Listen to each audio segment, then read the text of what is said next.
नमस्कार सांग माने जय जगन्नाथ मु स्वरूपा आपण मन को स्वागत करूची मोर channel Swarupa lifestyle and tips को। तो वर्तमान तो आज अक्षय तृतीया आ कौन किणवे सब आपण माने मु भी कौन किणवी देखिबी सुना तो किणुनु आ वर्तमान एबे मु पूजा करबा पई जाउची गाधे पाद सारी सब काम सरला पिला माने भी ऑफिस पळेलानी जळखिया भी हे गलानी आ आज जलखिया मु उपमा बनी उपमाटा केमती परफेक्ट बनवा तार पूरा परफेक्ट मेजरमेंट रे जोटा कि बेसी सुखिला जदि बनईदे डाइजेशन हो न भल लगी न पूरा खिला खिला उपमा बनव से रेसिपीटा आज आपण मान सहित सेयर करी जदि भल लगे लाइक करदे। तो चलतु देखा आज उपमा केमती बनाऊँगी मु बहुत बढ़िया टेस्ट लगी खाली भी खाई पारे तरकारी खाई पारे।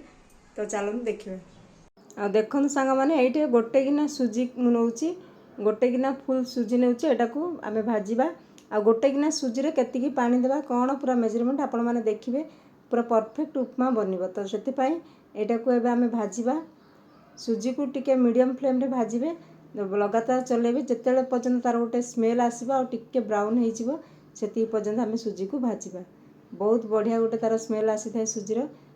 तो एबे हेई गलानी सुजी भजा एबे गोटे प्लेट को एटा को बाहर कर देबा। तो यहाँ को आम भी बाहर करदे प्लेट को तापर देखु 2-3 स्पून ऑयल नहीं जाइए ऑयल रे ऑयल को गरम होगा छाड़ा तापर आम से चिना बादाम पकेबा चिना बादाम को जदि अलग भाजिक भी नहीं पारे किंतु मुझे ऑयल रे टिके भाजीदेवी तापर टिके चना डाली भाजीदेवी जदि फुटण में पकेवा चाहूँगी फुटण में डायरेक्ट पकेले चलो किंतु यहाँ मुझे भाजिकी बाहर करदेवी टिके पछे पकेबी से तेल देखूँ पूरा लाल हो गलानी। एबे आमे गोटे गिना को बाहर करदेबा यही सबू माने चिना बादाम गुड़िक गोटे गिना को बाहर करदेबा।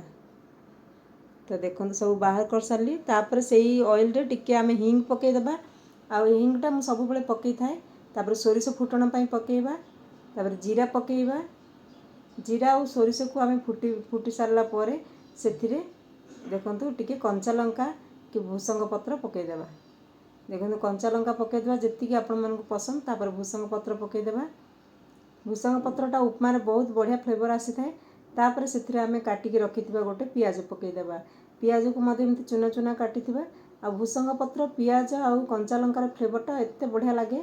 तापर आमे सेथिरे देखो ए चना को बाहर कर रखी देछि एथिरे आमे एटा भाजी भाजी डायरेक्ट तापर मु गोटे गाजर काटिकी रखिछि सेटा पकेबा आ गाजरटा ये ऑप्शन जदि आपण मानको पसंद गाजर मटर बीन्स पकई पारे ना खाली उपमा करें किंतु ये मत गाजरटा पसंद लगे हम सब बड़े उपमा गाजर टे पकई थे भल लगे यहाँ पूरा भाजी हो जाए और टेस्ट भल लगे। तो से गाजरटा टे पकई दिए जदि आपण मानको पसंद पकेबे ना स्किप करेंगे।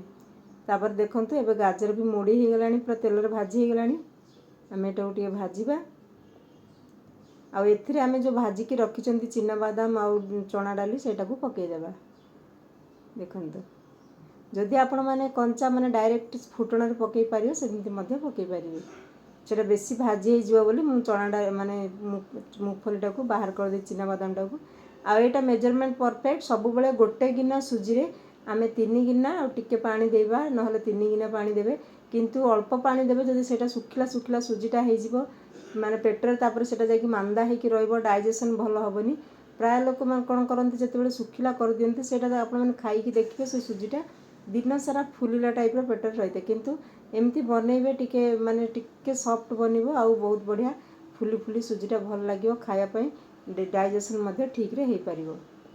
तापर टिके ना को देखंतु मु चीनी पकेले पूरा हाफ स्पून चीनी पकेछि एटा गोटे मिठास गोटे फ्लेवर रहइबो तापर स्वाद अनुसार लूण पके देबा आ सब बेले गोटे गिना सुजी रे 3 गिना पानी दे उपमा बनंतु पूरा परफेक्ट बनिबो।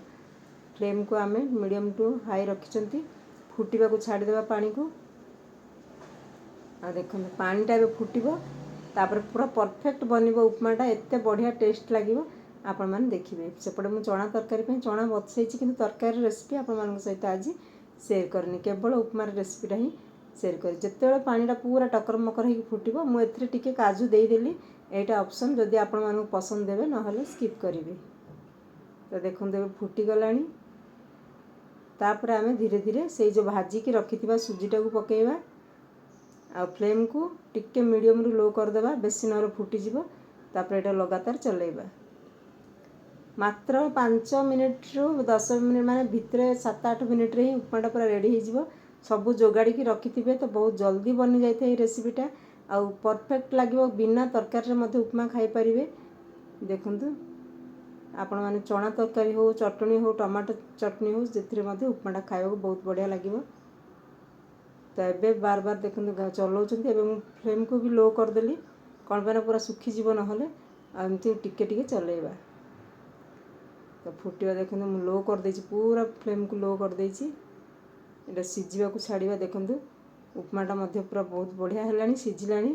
ଆପଣମାନଙ୍କୁ ଦେଖେଇବି, ଟିକେ ଘୋଡ଼େଇକି ରଖିଦେବା, ତାପରେ ଖୋଲିକି ଦେଖିବେ କେତେ ସଫ୍ଟ ଆଉ କେତେ ସୁନ୍ଦର ଖିଲା ଖିଲା ଉପମା ବନିବ। ଏବେ ପୁରା ମୁଁ ଫ୍ଲେମ୍କୁ ବନ୍ଦ କରିଦେଇଛି। ଏତିକି ଟିକେ ମାନେ ଗିଲା ଥିବ ଫ୍ଲେମ୍କୁ ବନ୍ଦ କରିଦେବା। ତାପରେ ଆମେ ସେଟାକୁ ଘୋଡ଼େଇକି ଛାଡ଼ିଦେବା 5 ମିନିଟ୍ ଖଣ୍ଡେ। ଆପଣମାନେ ଘୋଡ଼େଇକି ଛାଡ଼ି ରଖିଦେବେ। ତ ଦେଖିବ ସେଇ ଯେଉଁ ବାଷ୍ପରେ ପୁରା ଉପମାଟା ଏତେ ସଫ୍ଟ ହେଇକି ବହୁତ ବଢ଼ିଆ ହେଇଯିବ ଆଉ ପୁରା ଟେଷ୍ଟ ଲାଗିବ। ତ ଦେଖନ୍ତୁ ଏବେ ଆମର ବନିଗଲା ପୁରା ପରଫେକ୍ଟ ଉପମା। ଦେଖନ୍ତୁ କେମିତି ବନିଛି, ପୁରା ଦାନାଦାର, ପୁରା ପୁରା ଖିଲା ଖିଲା ଉପମା ବନିଛି ଆଉ ବହୁତ ସଫ୍ଟ ବନିଛି ଆଉ ଖାଇବା ପାଇଁ ମଧ୍ୟ ବହୁତ ଟେଷ୍ଟି ବନିଛି। ସାଙ୍ଗମାନେ କେମିତି ଲାଗିଲା ଆପଣମାନଙ୍କୁ ଏ ରେସିପିଟା? ଯଦି ଭଲ ଲାଗିଲା ଲାଇକ୍ କରିଦିଅନ୍ତୁ। ଯେଉଁମାନେ ନୂଆ ଅଛନ୍ତି ପ୍ଲିଜ୍ ମୋ ଚ୍ୟାନେଲକୁ ସବସ୍କ୍ରାଇବ୍ କରିଦିଅନ୍ତୁ। ପାଖରେ ଥିବା ବେଲ୍ ଆଇକନ୍କୁ ଦବାଇ ଦିଅନ୍ତୁ, ଯାହାଫଳରେ ପ୍ରତି ଭିଡ଼ିଓର ନୋଟିଫିକେସନ୍ ଆପଣମାନଙ୍କ ପାଖକୁ ପହଞ୍ଚିଯିବ।